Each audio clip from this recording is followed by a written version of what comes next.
메뉴판 앞에서 20분 고민하고 결국 항상 시키는 그거 시킨 적 있으세요?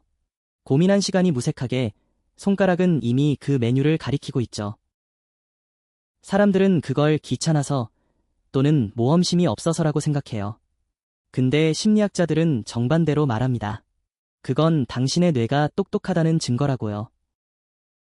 한 실험에서 선택지를 24개에서 6개로 줄였더니 사람들의 만족도가 10배나 올라갔어요. 왜 그런 걸까요? 오늘 영상 보시면 맨날 같은 거 시키는 자신이 완전히 다르게 보일 거예요. 당신이 하루에 내리는 결정이 몇 개인지 아세요? 연구자들의 추정에 따르면 약 3만 5천 개입니다. 아침에 눈 뜨는 순간부터 알람을 끌지 말지, 뭘 입을지, 뭘 먹을지, 어느 길로 갈지. 이 모든 게 뇌에게는 다 결정이에요. 심리학자 로이 바우마이스터는 이걸 결정 피로라고 불렀어요. 결정을 내릴 때마다 뇌의 에너지가 소모되고 저녁이 되면 뇌가 지쳐서 더 이상 복잡한 선택을 하고 싶지 않다는 거예요. 그래서 스티브 잡스는 매일 같은 옷을 입었고 마크 저커버그도 회색 티셔츠만 입었어요. 옷 고르는데 에너지 쓰기 싫으니까. 그런데 우리는 하루 종일 결정을 내리고 퇴근 후 식당에 도착해요. 메뉴판을 펼쳐요. 뇌는 이미 전투력이 바닥이에요. 그 상태에서 오늘은 새로운 거 먹어볼까는 뇌에게 추가 근무를 시키는 거예요. 당연히 뇌는 거부해요. 그리고 가장 안전한 선택, 이미 맛을 아는 그 메뉴로 손이 가는 겁니다. 결정 피로가 만드는 재밌는 현상이 있어요.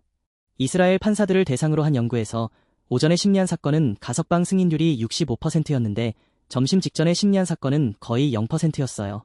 판사도 배고프고 지치면 그냥 현재 상태 유지를 선택하는 거예요. 두 번째 이유는 더 신기해요. 1968년 심리학자 로버트 자이언스가 발견한 단순 노출 효과입니다. 간단히 말하면 많이 본 것을 좋아하게 된다는 거예요. 자이언스의 실험은 이랬어요. 사람들에게 아무 의미 없는 한자를 보여줬어요.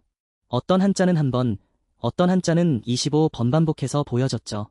그리고 물어봤어요. 어떤 한자가 더 좋아 보이세요? 결과는 25번 본 한자가 압도적으로 높은 호감도를 받았어요. 이걸 음식에 적용하면 이래요.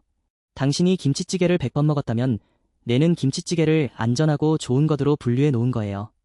새로운 메뉴는 데이터가 없으니 뇌가 불안해해요.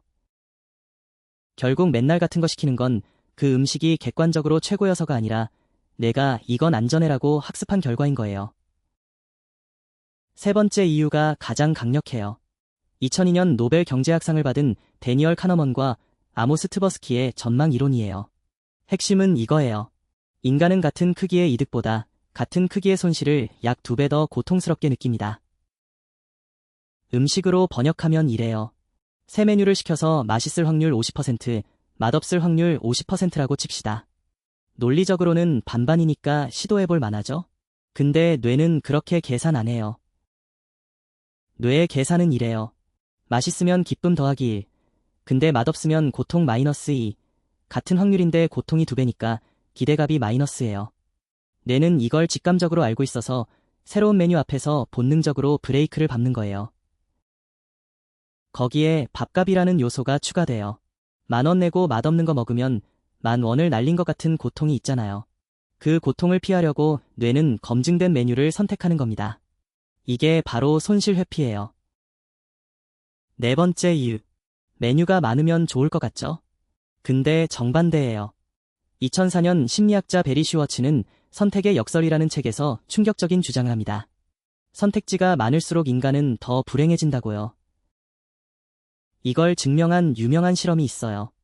2000년 컬럼비아 대학교의 시나 아이엔가 교수의 잼 실험이에요. 슈퍼마켓에 잼 시식 코너를 설치했어요. 하루는 24종류, 다른 하루는 6종류를 놓았죠. 결과가 놀라워요. 24종류 놓았을 때 사람들이 더 많이 들렀어요.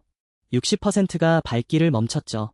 근데 실제로 잼을 산 사람은 겨우 3%. 반면 6종류만 놓았을 때는 40%가 들렀지만 30%가 구매했어요. 10배 차이입니다. 메뉴판도 똑같아요. 20페이지짜리 메뉴를 넘기면서 이것도 좋고 저것도 좋고 하다가 결국 뭘 시켜도 다른 걸 시킬 걸 후회가 남아요. 차라리 처음부터 선택지가 적거나 이미 정해진 메뉴가 있으면 후회가 없죠. 5번째, 이 모든 걸 하나로 묶는 개념이 있어요. 현상 유지 편향이에요. 인간은 변화보다 현재 상태를 유지하는 쪽을 기본값으로 선택해요. 왜냐면 변화에는 인지적 에너지가 필요하거든요. 새 메뉴를 고르려면 읽고, 비교하고, 상상하고, 결정해야 해요. 반면 그냥 그거 주세요는 에너지가 거의 제로예요. 그래서 맨날 같은 거 시키는 건 게으른 게 아니라 뇌가 에너지를 아끼는 거예요. 오히려 효율적인 거죠. 중요한 결정에 에너지를 남겨두는 전략이에요. 자, 그런데 가끔은 새로운 걸 먹고 싶잖아요. 새 메뉴에 도전하고 싶은데 뇌가 허락을 안 해주는 느낌이면 3가지 꿀팁을 알려드릴게요. 1번. 뭘 먹을지를 아침에 정하세요. 아침에는 결정 피로가 아직 쌓이지 않았거든요. 점심이나 저녁에 오늘은 새로운 거 먹어야지 하면 늦어요. 퇴근길에 이미 뇌가 바닥이니까. 오전에 결정해 놓으면 저녁에는 그냥 실행만 하면 돼요. 2번. 메뉴판 30초를, 메뉴판을 30초 안에 닫으세요. 오래 보면 볼수록 선택의 역설에 빠져요. 30초 안에 눈에 들어오는 걸 시키세요. 그게 당신의 직감이에요. 직감은 의외로 정확해요. 3번. 친구가 시킨 것 따라 시키기. 이건 심리학에서 사회적 증거라고 불러요.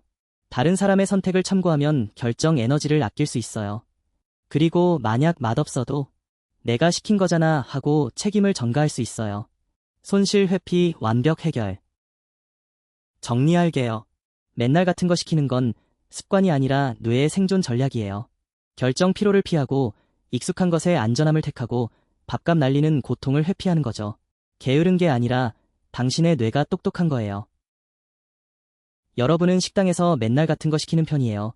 아니면 매번 새로운 거 도전하는 편이에요? 댓글로 알려주세요. 구독과 좋아요 부탁해요.